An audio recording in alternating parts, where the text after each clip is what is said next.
Let's talk about Voltorb. It's a Pokemon that isn't that great. Its stats are kind of bad, it's fast, but that's it. What if I gave it a few updated moves for Gen 1 to make it actually be able to complete Yellow version without needing level 100? As we start the video, make sure to like and subscribe or else Voltorb might self-destruct. Also, then you get more videos from me. Let's get into it. First things first, the beginning is going to be a little bit different. Because of some technical issues, because of the custom ROM, I couldn't just randomize a Voltorb instead of a Pikachu right at the beginning of the game. I had to play the initial part of the game and get the Pokédex with Pikachu and then swap out Voltorb for Pikachu at that point. So we start a little bit later in the playthrough than normal, so we can just head straight to Viridian at this point and start training up. We catch a Pidgey really quickly, and we're going to name that K-Creed after our subscribers. Remember, if you're subscribed and leaving comments and getting involved, I'm going to see your name and you'll get a Pokemon named after you in my party, and you'll get mentioned in the video, so make sure to get subscribed. And with a little bit more training, we get to level 6. And then we can learn Charge. This is the first big addition to our moveset for Pokemon Yellow today.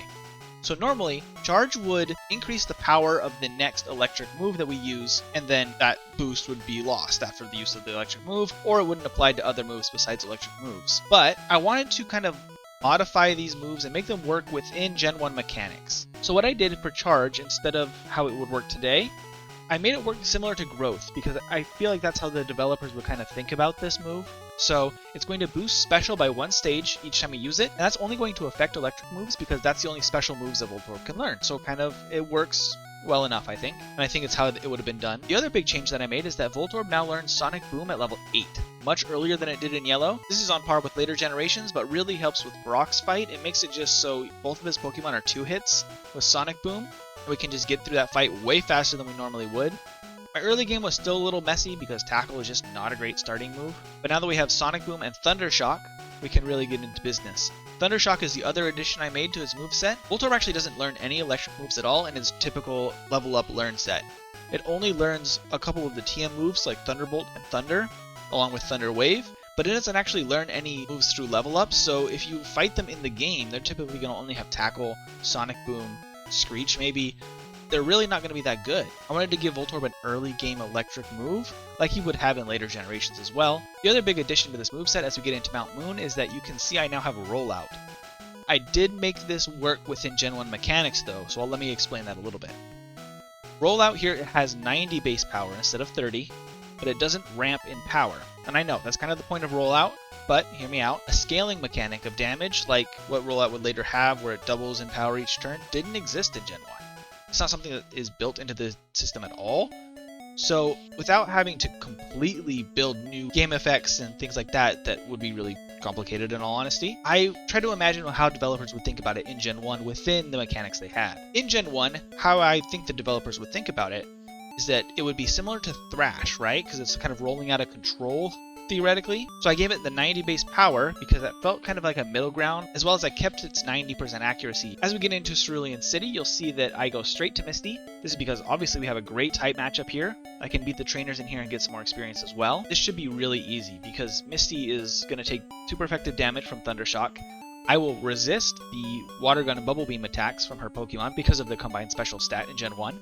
So a really easy fight. I can't use Bubble Beam unfortunately, but the experience is kind of nice. I don't learn Screech. I feel like that's not really necessary in this moveset. Sonic Boom is going to fill that slot pretty well. Starmie for some reason also uses Harden. Kind of a weird choice. I feel like if it had gone for Bubble Beam twice, it might have still been able to win, but we got the win.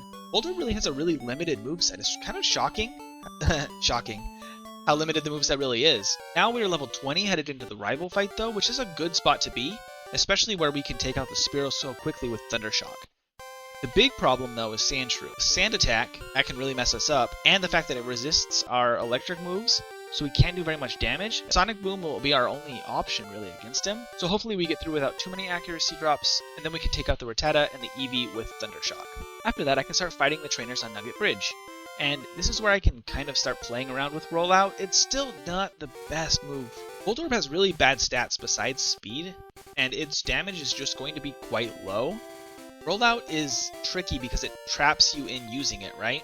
And that's kind of why I chose to use the Thrash setup for it, because I feel like I wanted to simulate that being trapped in using the attack. We can pick up our Charmander after Nugget Bridge, which we named Kid after Kid with Uke.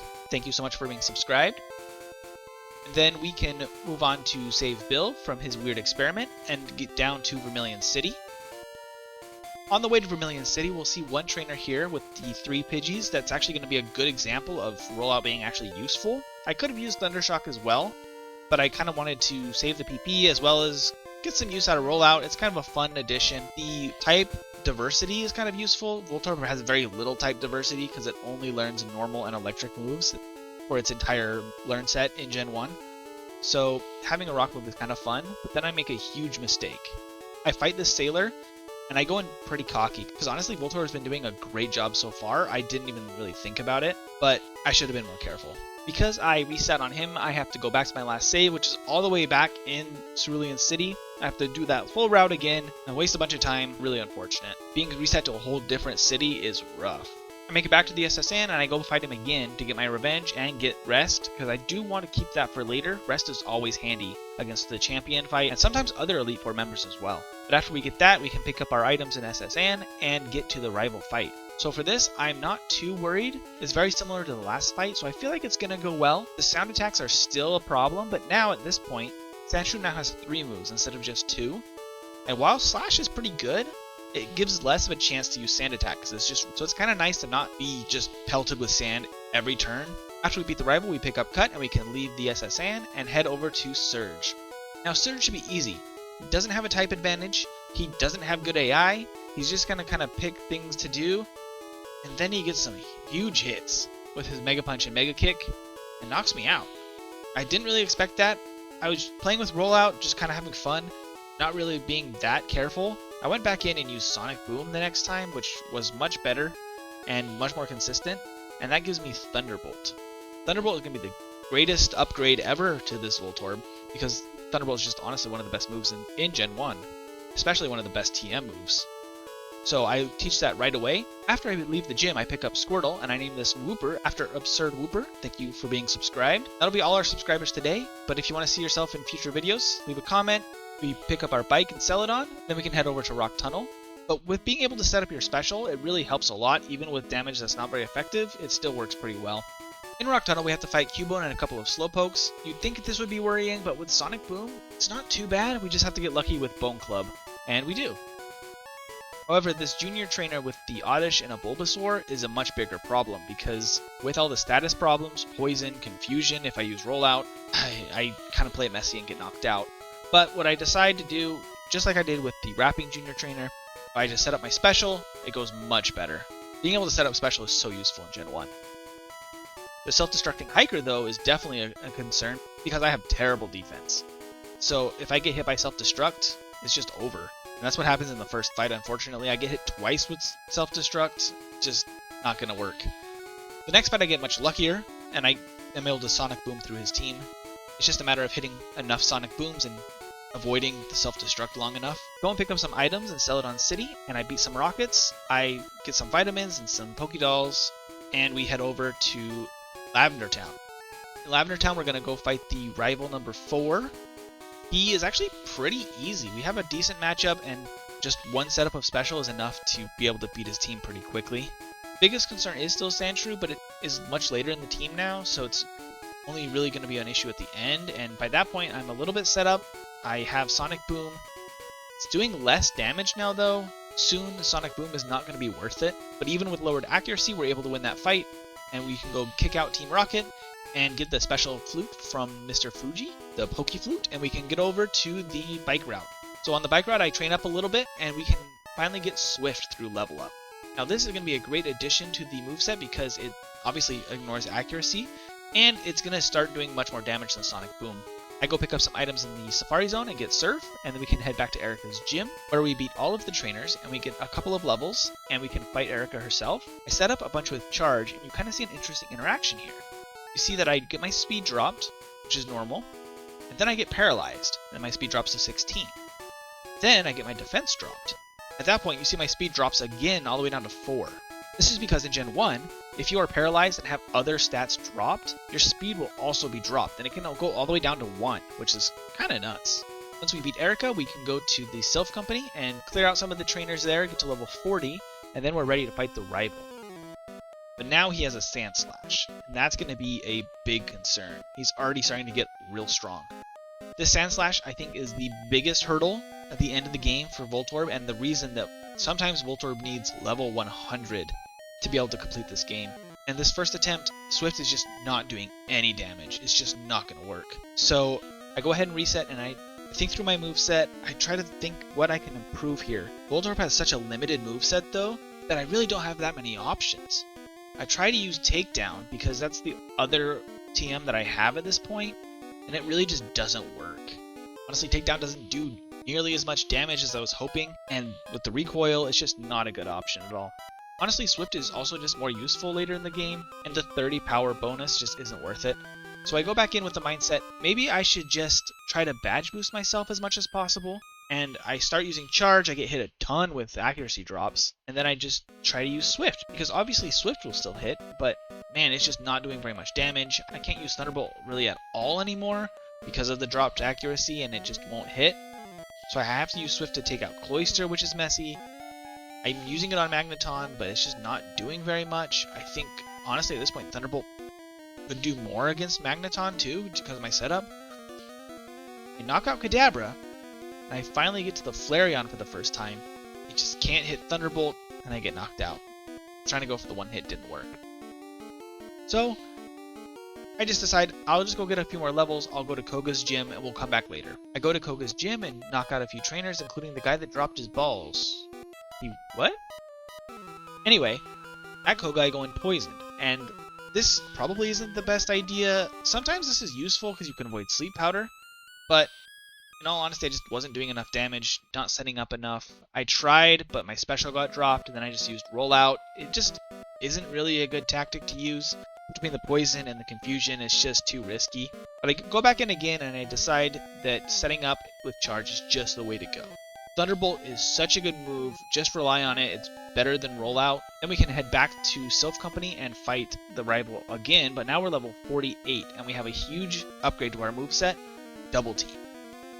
Double Team is going to be game-breaking cherry on top to this moveset, because evasion moves are just so good in Gen 1. So normally Voltorb doesn't learn this new level up. We have the TM, we have access to it, but I wanted to add it to its moveset to truly give us an upgraded Voltorb. And even with that, we're able to make it through the Cloyster and survive on 1 HP to get to the rest of the team. And it's still not an easy fight. But at 1 HP, we make it to the Flareon. We have so many badge boosts at this point that I'm able to knock it out, and we can get to Giovanni. So Giovanni normally would be an issue for Voltorb. Obviously, Rock type, Ground types, like they just have a lot of options against him. But Swift works pretty well, the badge boosts and Double Team are just an excellent upgrade. And that gets us out to Sabrina. And Sabrina is the reason I wanted to keep Swift for so long, because if we get hit by Flash, we can still hit with Swift. And I can badge boost myself up a lot, and I can even use Charge to boost my special to avoid damage from Kadabra and Alakazam. So with that, she's incredibly easy. And that takes us to Blaine, but Blaine is pretty good in Yellow version. I know that I'll probably need to set up my special, because he has a lot of heavy-hitting special moves. And then I just start using Thunderbolt, and it just goes so well. Having high speed is really useful in this fight, having good damage and a setup move, it just actually worked out really well. I'm really surprised. Go Voltorb. I mean, 13 resets is still messy. I feel like I could probably continue practicing this and get it even better. But this is just kind of for fun, you know, custom move set. But we could do more of these in the future. Let me know if you like this kind of stuff, these custom ROM builds that I'm doing. And any ideas you have, put them in the comments. I'd love to hear them. But that takes us to the hardest gym leader of the run. Sorry, Brock. At Giovanni, we have a couple of problems. Dugtrio is going to be able to hit either Dig or Earthquake if we're not careful.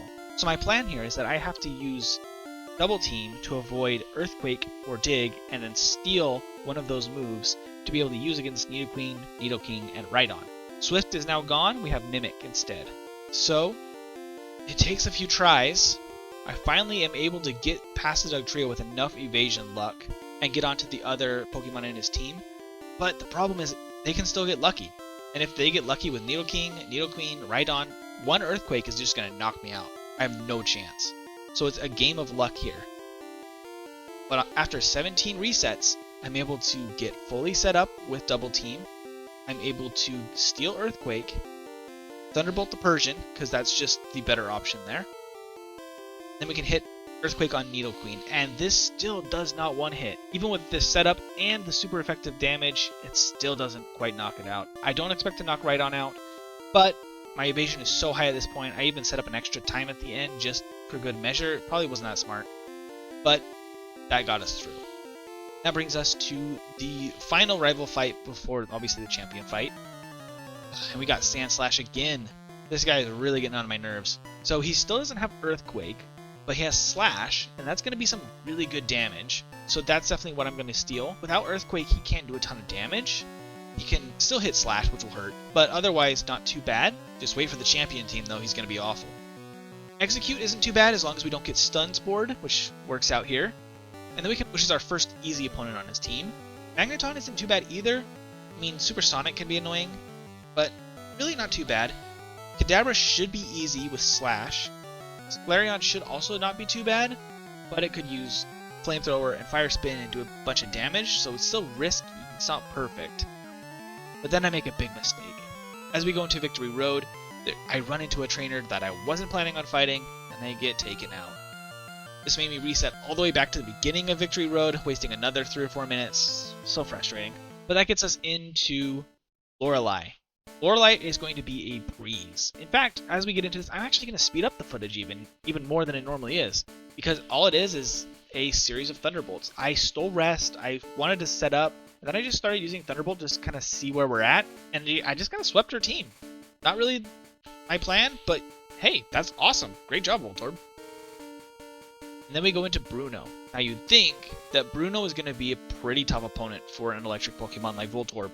The Onixes should be awful, and the fighting Pokemon have good attacking moves, but with Thunderbolt and Dig, super easy sweep actually. At Agatha, things can get a little crazy, but since I have Mimic, I can still substitute, which will stop her from using so many Confusion, and some sleep tactics can still work, but it will be a lot better and a lot more consistent with a substitute. Then I can just fully set up with Charge, and then I can just start using Thunderbolt, which then does enough damage, and I can get through her team pretty quickly. Bunch of one-hits, actually. Fantastic. That gets us to Lance, who actually is going to be the Bruno of the run today. This Dragon Master really doesn't have anything that can stop me. I can use Thunderbolt against the Gyarados, I can steal Ice Beam, I can just one-hit every single member of his team. Kind of a nightmare for him. But, you know, that's pretty good for Voltorb. Lance may be the Dragon Master, but he's no Master today. But that takes us to the scariest opponent that we'll face this entire game. The champion's Sandslash. This thing is going to be a nightmare. This is the reason that often Voltorb needs level 100 or close to it to just survive this fight. Earthquake does massive damage. It really is just so scary. Even with Double Team, which gives me a badge boost, I barely survive. If I don't get a badge boost, it probably would just one-hit me every single time. There are other options, like you can use Reflect maybe to try to reduce the damage, along with Rest, just trying to survive this. It's really, really risky. The strategy I'm using today is I have Double Team and Rest, so I just need to line up, getting the Double Team set up. Sandslash has to miss enough times that I can stay at green health. If I can rest in between when my evasion is higher and he misses, we can make it work. Takes a few tries. It's another game of luck here because Earthquake does have 100% accuracy, so it's still a decent chance to hit even after a few double teams. It takes me until 24 resets to get the luck I need, but even then, as you can watch me fighting the Sandslash here, it takes forever. I even have to speed it up a little bit to try to make it go faster. It's a lot of turns of just resting, hitting once, then resting. Earthquake's just so scary. And even with all the badge boosts and Earthquake, I can't one-hit Alakazam. Oh man, that's just proof that Voltorb has got terrible stats. Really does.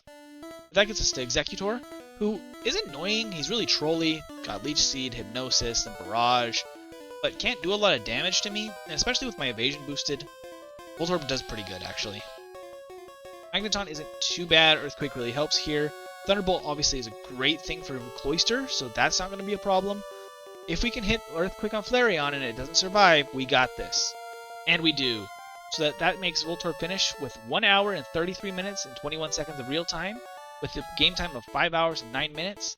Let's keep growing this channel. Next up, 500 subscribers, here we come. As always, let me know anything you want to see. Have a wonderful day.